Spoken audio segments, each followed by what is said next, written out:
おいおい上に上がりゃ関係ねえ Shall we begin? The winter is coming. I can do this all day. Tear down this wall. 行くぞ Greetings, our beloved listeners. Are you ready to dive deep into entrepreneurial waters with our guest? He is the Dutch living the Croatian dream, the architect behind the agricultural renovation with crop. And that's a long way from the world of marketing. But more importantly, he is caring father and loving husband. And he is the man who provides. Ladies and gentlemen, let me welcome Jean de Jong to the IKUZO'S Unscripted podcast. Jean, are you ready to go genuine, uncensored, and unscripted? And how you doing? Sounds good. Thank you so much for having me. Thank you. Wonderful introduction. I'm ready. Yeah, I'm excited for being part of this. Well, you were born in Netherlands. It's one of the richest countries in the world, and it was, like you said, so predictable. So you made that jump from predictable to unpredictable to Croatia. So how it went, like, you know? So as a child growing up, I always knew that I wanted to start my own businesses, to be an entrepreneur. I've always been surrounded with a lot of entrepreneurs in both the family as well as family friends. And when I was 17 years old, I started working for a company called M+ Group in the Netherlands. This was like a student job. You know, I was studying marketing at the university. And in my final year of university, when I was almost 22 years old, I had to write my final thesis, Diplomskiraat, and I went to the owner of M+ Group in the Netherlands, and his name is Mato Božić. He has Croatian roots. He grew up in the Netherlands, though, and I asked Mato whether he would be interested if I would write my final thesis from Croatia, and then the subject of my final thesis would be to actually expand M+ Group to Croatia, the contact center. This was a contact center business. And because of Mato's roots being in Croatia, he very much liked the idea of having a contact center in Croatia. So I decided to collect all my belongings. I put it in a car on the 3rd of September 2006. And I drove down to Split, where Mato already had an office. And that's where I started writing my final thesis. And after about 3-4 months, I got my first client. And a couple of months after that, I got another client. And by the time that I graduated, I had about 25 employees in Croatia. Then after graduation, I had a lunch with Mato, and he offered me 50% of the business on the condition that I would go back to Croatia to finish what I started. And fast forward 9 years later, the company that I co-founded as a student, writing my Diplomskiraat, my final thesis. 9 years later, that company employed more than 400 people, and after that, I made an exit from it. I sold my shares. Yeah. So, like, that's I how like I to say, ended up from. Go ahead. Yeah, from Netherlands to here. So, like I like to say, if you can make it here, you can make it everywhere. And you said all your belongings. Well, I mean, just to get back to that. This is not the first time that somebody tells me that, if you can make it in Croatia, you can make it anywhere. But people always, very often they ask me, is it much harder to start a business in Croatia compared to the Netherlands? Mm-hmm. And my answer to that is actually always that I don't think it's necessarily harder in Croatia. It's just harder for different reasons. I think that starting a business doesn't matter where you do it. It's always very difficult to do that. Yeah, well, not just Croatia, whole ex-Yugoslavia region, it has this mentality, money overnight. So that's, I think, main failure for everyone, because they just think that money will flow from the sky. My overnight success took me 9 years. No, long journey. Listen, like you mentioned it, everybody thinks that in Croatia starting business is tougher, and I think that's genuinely the consensus that we built for our ex-Yugoslavian countries. So I want to ask you, like, you in 2006, was it then that you came in Croatia? Yeah, that's right. Yeah, at the time, I think you will agree. It wasn't the best time for Croatia. It certainly wasn't advanced as it is now, and right now it moved the needle a lot. So would you agree that in some sense in 2006 you would understand if people were like, oh well, the Balkan countries, Croatia, that's not where exactly what I want to go. I would want to go to Netherlands instead of going to Croatia, and Croatians would like to go to Netherlands. Is that? Could Yeah. you tell that's the truth in some sense? Well, I think that numbers speak for themselves. When I arrived in Croatia, Croatia had a population of 4.5 million people. Today we are at 3.85 million people in Croatia. So over the past 15 years, we have lost more than 500,000 of Croatia's population. And those people, most often, they went to countries like the Netherlands, like Germany, like Ireland. I personally know many people that got themselves great jobs in Ireland, for example, in the IT sector. But perhaps, let me put it this way. Very often people think that the grass is greener on the other side of the fence. And I can imagine, of course, that people think that life in the Netherlands or in Ireland, that life is much better than in Croatia.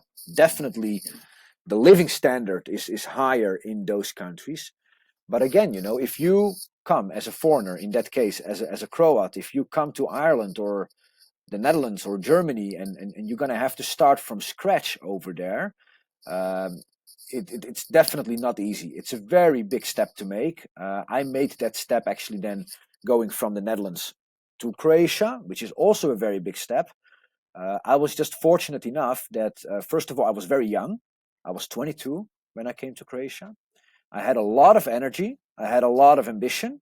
And the only person that I had to take care of was myself. I didn't have kids already, that kind of responsibility. I didn't have any of that. So I could really basically decide to go all in. And that's what I did. Yeah.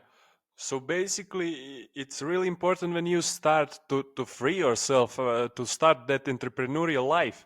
I imagine that most people here in Montenegro, in Croatia, they think that they first want family, yeah, and then they just want that government related job in some administration or something.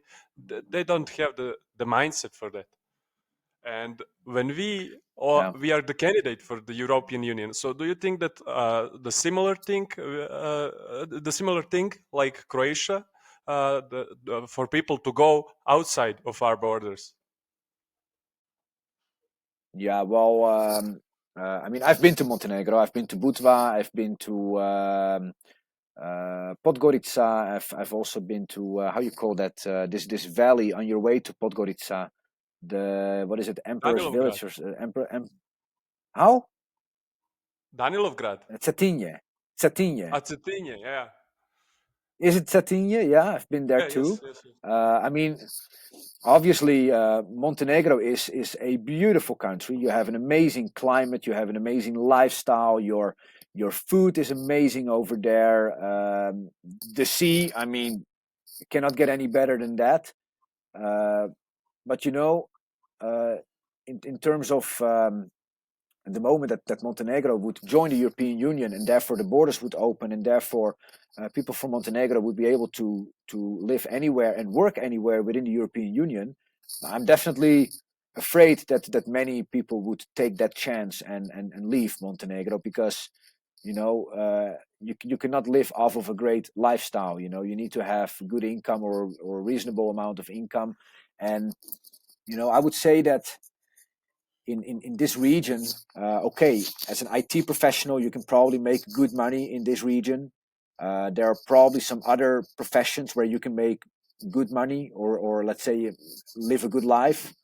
But for many people, of course, just working a regular job, it's literally surviving from month to month with that kind of an income. And I sometimes say that the only way to really become financially independent, especially in this region, is either for you to be extremely good at sports, or to start your own business and to make it really big in entrepreneurship. Because otherwise, I don't see any possibilities to do it differently. But not everybody is made for entrepreneurship. I mean, people, when they look at it from the outside at entrepreneurship and at entrepreneurs that have done well, they very often think that that's something that they also want. But truth to be told, but I don't think that many people want to have the downside of entrepreneurship. They only want to have the upside of entrepreneurship. They like the lifestyle, the freedom, the possibility to create. They love perhaps the houses, the cars, those kind of things, the holidays. But at the same time, they wouldn't like to have the worries that we have as entrepreneurs. Being an entrepreneur means that, maybe I'm not working 24/7, but I'm definitely thinking about the business 24/7. You're thinking about your employees 24/7. You're thinking about your clients 24/7. Where on the other hand, if you work a 9 to 5 job, as a matter of saying, you close the door and you're no longer at work. You can shut off your brain and focus on something else. Yeah, it's there's always two sides to the coin. Yeah. So is there where your company crop comes in, like in the lack of the better term, let's say obstacle between people going out of Croatia, for example, and opportunities in European Union, because it is bringing together technology, IT sector, and agriculture? Well, I wouldn't really call it the IT sector. This is really about the agriculture technology. Then, I mean, of course, this also involves AI, artificial intelligence.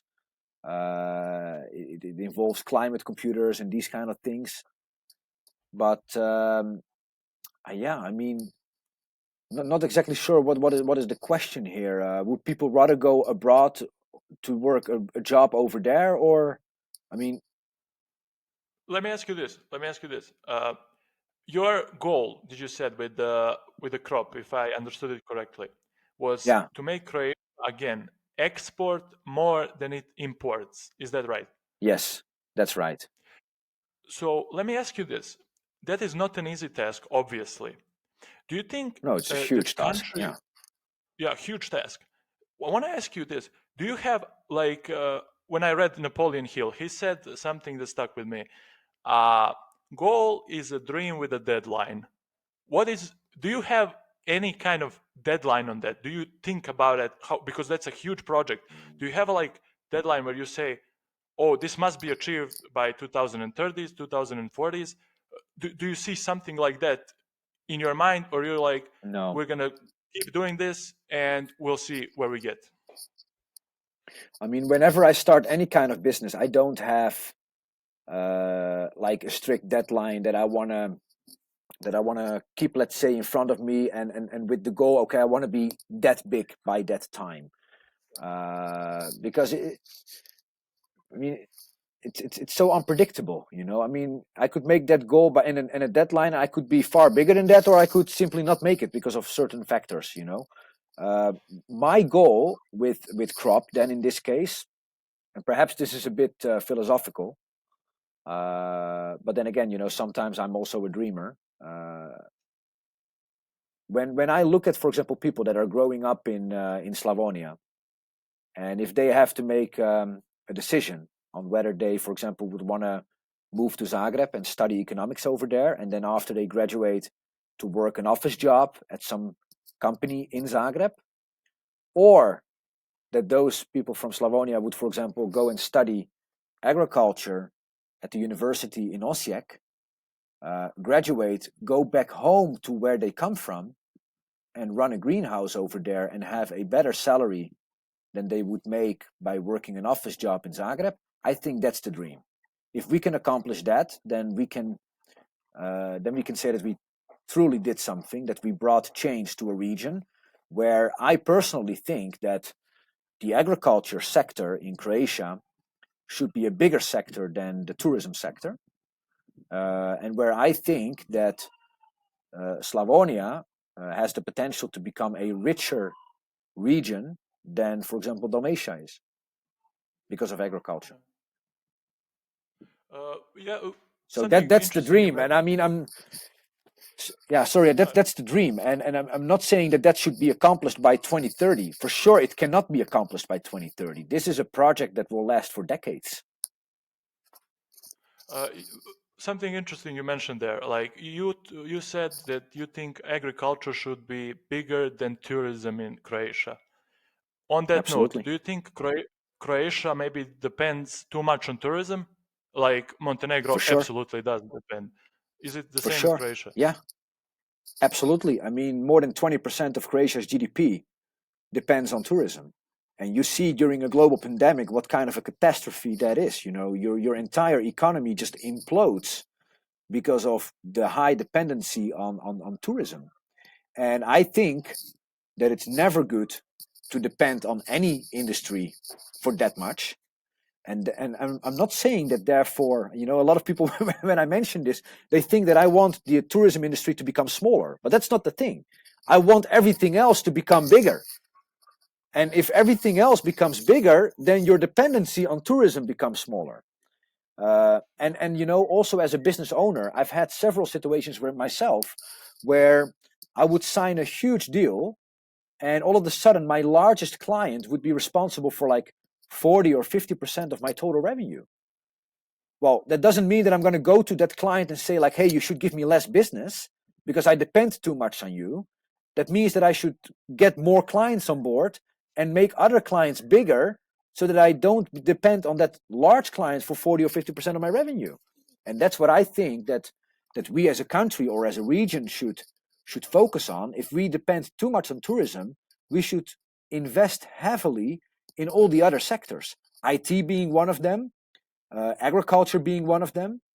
I mean, and even in Croatia, we can even say that automotive should be one of them, with Rimac being there. Mm-hmm. Yeah, well, now that you mentioned Rimac, now and that phrase that it's hard to start here, but actually when we see the business scene today, there are a lot of Croatians like Rimac doing great things.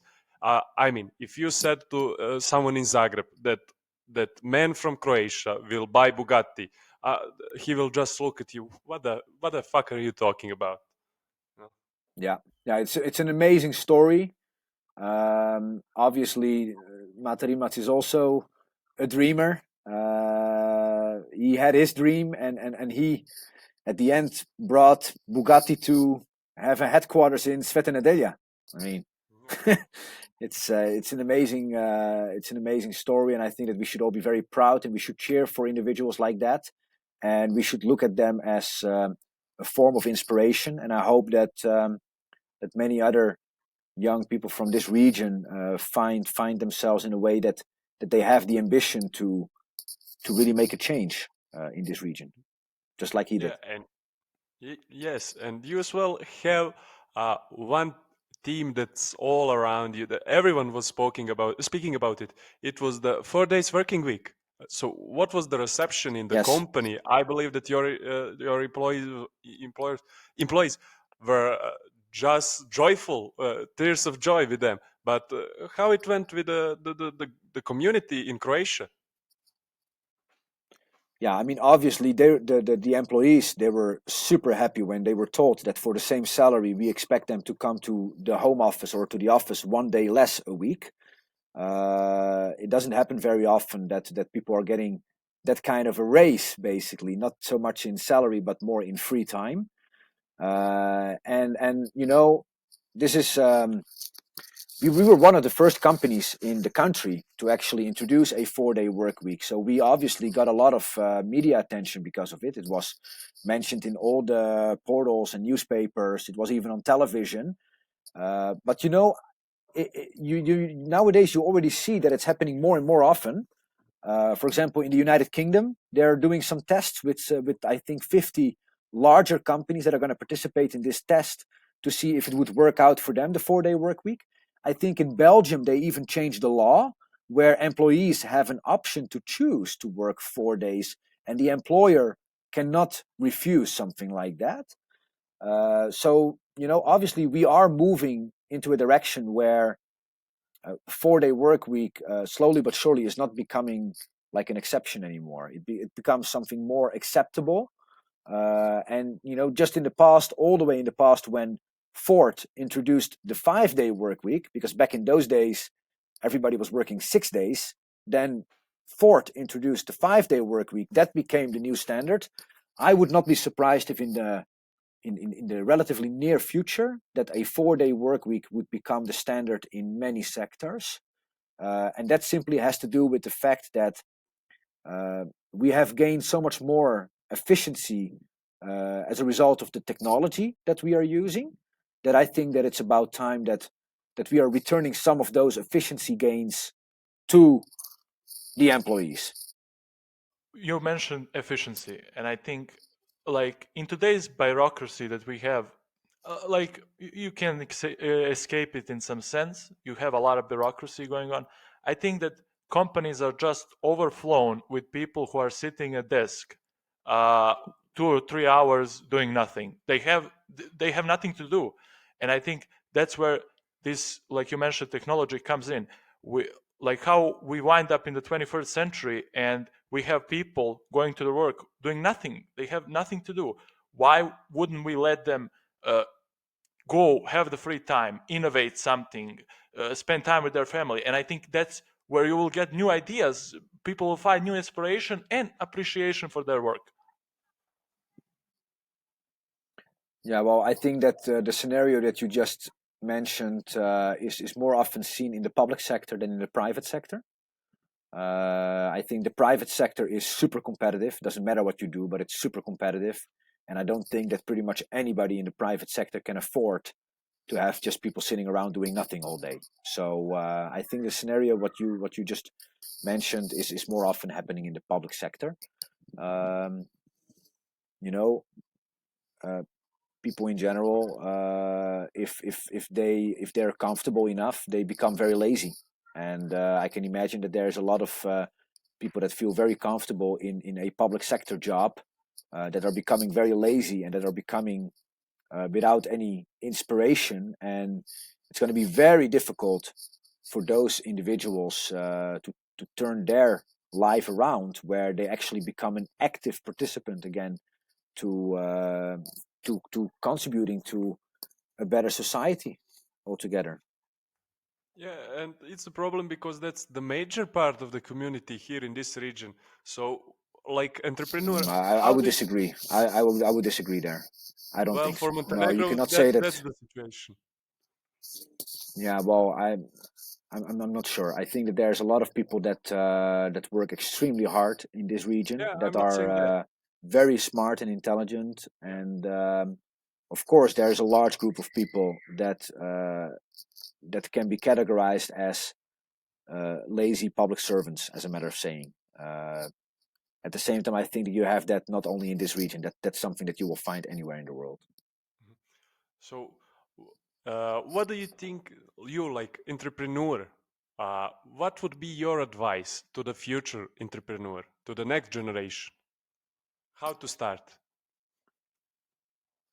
Well, at the end of the day, being an entrepreneur is nothing more and also nothing less than solving somebody else's problem. And the more problems that you can solve and the bigger problems that you can solve, the more revenue and profits your company can make from that. And so any advice to anybody that enjoys or would like to become an entrepreneur or is an entrepreneur, I would just say, listen very closely and open your eyes to what is happening around you and identify that problem that you want to solve. Doesn't matter what it is.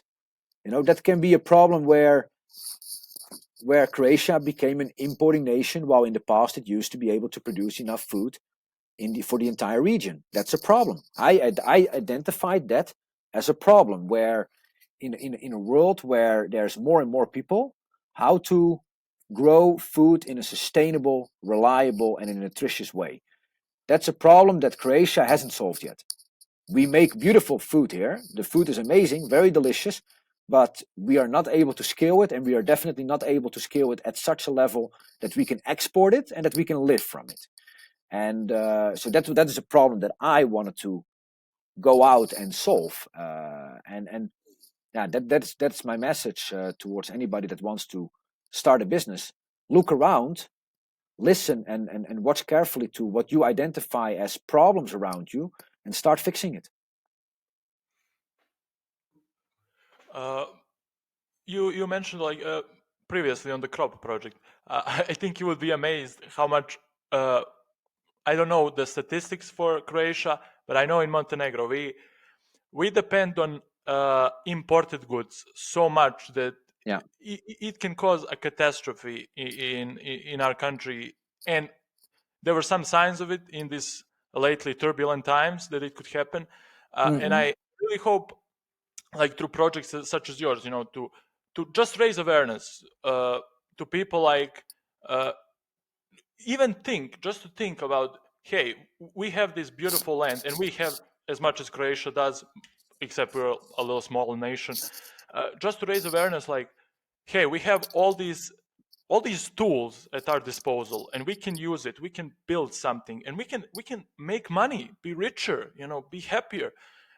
Why do you think, like you said, Croatia used to export much more than it imported? Why do you think that shift in mindset just happened, or was happening over the years? Like, why did we stop producing our own and started importing the foreign? Yeah. Well, I think that all has to do with simply not being able to scale at larger volumes. What you see is that, for example, farmers here in Croatia, they have perhaps a lot of land, but it's like scattered all over the place. So they have 1 hectare over there, they have a half a hectare over there, then they have 3 more hectares somewhere else down the road, and it's very difficult. Yeah, and then of course you have the challenges with kataster.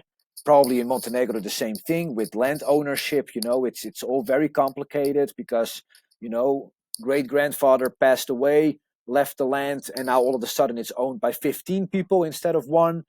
And then at the end of the day, nothing is happening with that land. And if you look at, for example, what happened in the Netherlands a long time ago already, I'm talking about more than a century ago, is they forced basically people to exchange land with each other so that they would create big plots, large plots of land, where you can actually work in a very efficient way using the right machinery, etc. And that's obviously not done here in this region. Then all of a sudden, Croatia or this region, we have to compete against producers that are able to produce at much larger scale, at much more in a much more cost efficient way, and all of a sudden they deliver a better product for less money than you can, and all of a sudden you're bankrupt, and then there's just no way that you can restart this in a proper way. Here in Croatia, for example, altogether there's about 55-60 hectares of high-tech greenhouses altogether. So this is from several different growers. I know that there is one very big grower in Croatia. It's Osatina Grupa. If I'm not mistaken, I think they have about 35 hectares of greenhouses, which again, this is really huge. I hope that one day I can have 35 hectares. That would be amazing. It's a big operation. Should that number be bigger on the country scale, you think? Yeah, of course, much bigger. Because just for you to put things in perspective, Osatina, with 35 hectares, being the largest grower here in Croatia, is competing against a family farm in the Netherlands that has 150 hectares. Chaos. Yeah, and in the Netherlands, there's many of those growers that have tens and tens, hundreds of hectares of greenhouses. Altogether, I think in the Netherlands there's over 9,000 hectares of high-tech greenhouses. That's what we are competing against.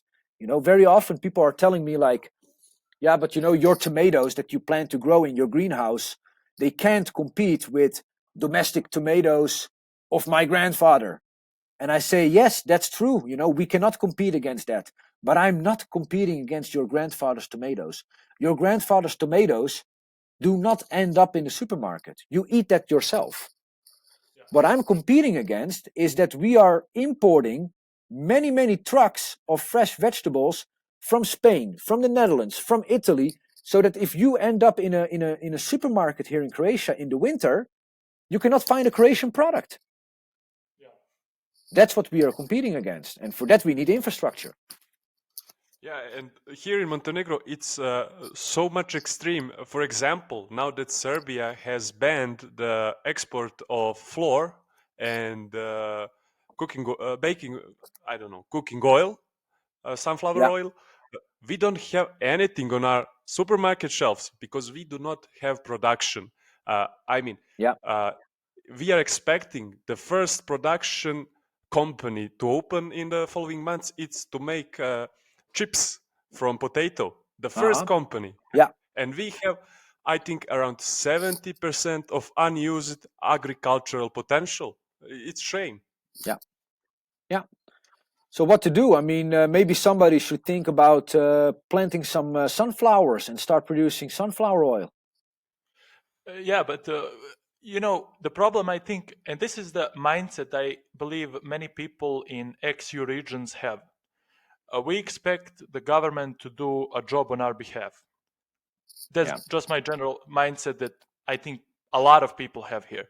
And we are quick to blame the government. And I'm not, supporting our government by any means, but I'm saying, like, you have many people, even in the past few years, I know few people who went to the villages, returned to the villages, and built their own, sort of business or agricultural business. But I think that not using, again, politicians as an excuse, but I think there needs to be on some country level to raise interest, like the country helps its own, so to speak.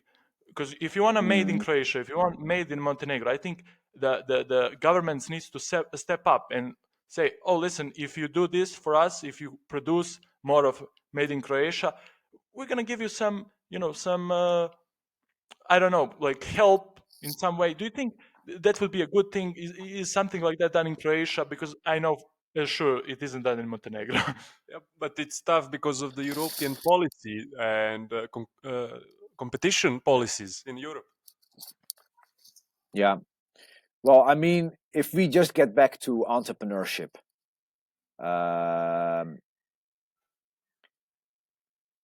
I'm just so like mentally aware of the fact that there's nobody going to take care of me. If there's anybody that's going to take care of yourself, it's you. The person that looks back at you in the mirror. I'm not expecting or counting on the government to do anything for me. And if you don't have those expectations, then I also don't think that you can get very much disappointed. We just have to, and this is not only for this region. The same applies in the Netherlands. We just need to be, how to say it's all about taking full accountability and responsibility for where you want to go. And yeah, of course, I mean, it would be great if we have certain policies that are pushing certain developments into certain directions. But if you as an entrepreneur, if you see a supermarket with empty shelves, with no sunflower oil available, and if you are a farmer, then do you need the government to tell you to grow sunflowers, or can you just use your own brain and start doing it yourself? I mean, this is all a matter of supply and demand. Doing business is nothing more than supply and demand and fixing a problem. This is a problem. That Montenegro doesn't have production is a problem. Now, who is going to step up and do something about it? The person that will has a very good chance on making it very big. And then all the people that were waiting for the government to give direction, they will probably point fingers towards that person that did take a chance and started production and all of a sudden drives around in a brand new Mercedes. And everybody's going to think by themselves, that was easy. This guy started the factory at the right time. Yeah. That's that's how it works in life. People are telling me all my life that I've been lucky. Yeah. Listen, like entrepreneurship, you said it's the matter of supply and demand and fixing the problem. Obviously, you're a busy man with the crop project and company other you're running. Are there any other things that you wish you had more time, or that you want to tackle? Any more problems that you think you can help solving in Croatia or around the world, anywhere that you would like to tackle in the future, tomorrow, in a year, or anytime? He just wants to steal the business idea. You can have any idea that I have. It's okay. I'm not afraid of that. I don't even look at it as competition. So first of all, I mean, I have 4 children, so I also dedicate a lot of time to my family. Then, of course, I'm involved in Web Power Adria. We are the first locally based company specialized in email marketing and marketing automation. We are serving companies from all across the region. And basically what we do is we become a very good local alternative to MailChimp. That's our proposition. And we do that very well. We are growing like crazy. Last year we grew with like 76%. This year we are also continuing on the same track. And that is a company that I'm very happy and satisfied with, that is moving into the right direction, becoming a key player in the region. Then of course crop, we discussed that. And one other thing that I'm involved with is that this is more of my charity, but it's the Digital Nomad Association Croatia.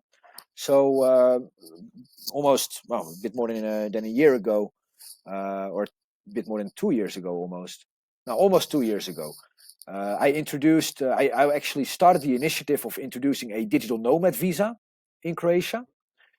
Croatia on the 1st of January 2021 became the 2nd country in Europe and the 7th country in the world to actually welcome digital nomads by granting them a staying permit. So part of my initiative was to change that law, 2 laws actually, 2 laws and 2 regulations. We did that all in a matter of 6 months in Croatia, with of course full support from the Prime Minister, with full support and a very strong push from the State Secretary of Ministry of Interior, Teresia Gras. And I also therefore started the association, which is, again, this is more of my charity. So I'm making strong efforts to turn Croatia into, let's say, a hotspot for remote work professionals globally, which is a really very nice thing and very rewarding activity to do. I'm also supporting actually Montenegro in this. I'm in contact with your minister, Tamara Srzentic, if I'm saying it correctly. Mm-hmm. Yeah. So I'm also supporting Montenegro with making legislative changes that would allow digital nomads to get a permit or a visa to stay in Montenegro up to 1 year. I hope that once that is being accomplished, that we can also start an association in Montenegro to make sure that that association can also support and unite digital nomads that are coming to Montenegro. And other things, well, I already was thinking that once we become really very big with agriculture, and we have accomplished some of the goals that I have of becoming less dependent on import and ultimately to help turn Croatia into an exporting nation. One other thing that I would love to find a solution for is actually the care of old people. So like old people houses, old people homes in Croatia.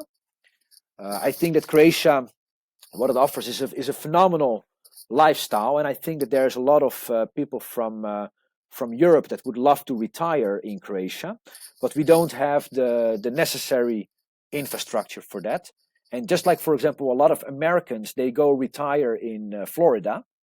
I kind of hope and want to help to see if I can help turn Croatia into the Florida of Europe, as a matter of saying, where old people from all across Europe, that they come to amazing facilities for old people with all kinds of fun activities to do. You know, I mean, not for them to sit in a room with a view, but all kinds of nice activities to do and field trips and whatnot. But also that, for example, you know, you spend a couple of months in an old people's home near Makarska, as a matter of saying, and after 3 months you think by yourself, you know what? Let me go and be in Istria now for 3 months and do some bicycle riding and wine tours over there. And so if we can develop that kind of infrastructure of old people's homes across Croatia, but again, also in a way where I would like to have a social impact on that concept, where, because for example, a lot of old people in Croatia, they would not be able to afford that kind of care. Because old people here in this region are in general very, very poor, and they depend on their children to be taken care of. So if we can find a concept where, for example, for every 5th European that comes to those old people's homes and pays for their care, if for every 5th person we can also provide the same care to a local person in Croatia, to have that impact, I think that would be amazing to do something like that. And if you want to go do that in Montenegro, I fully support you. I would love to see you do that in Montenegro. We have that problem in Montenegro because basically all old people homes are taboo still, because if some family, even if the old, if my grandma or grandfather wants to go to home, and when they send him to the home, it's like you're disregarded by the whole community. You are the bad son, bad grandson, and everything.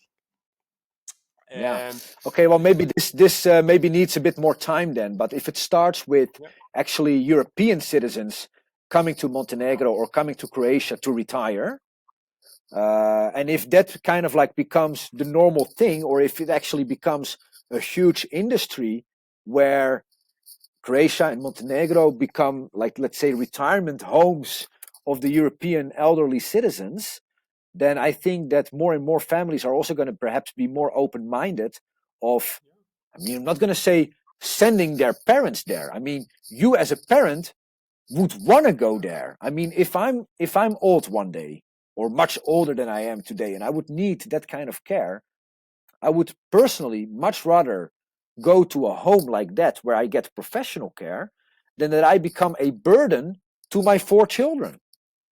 yeah, same opinion here.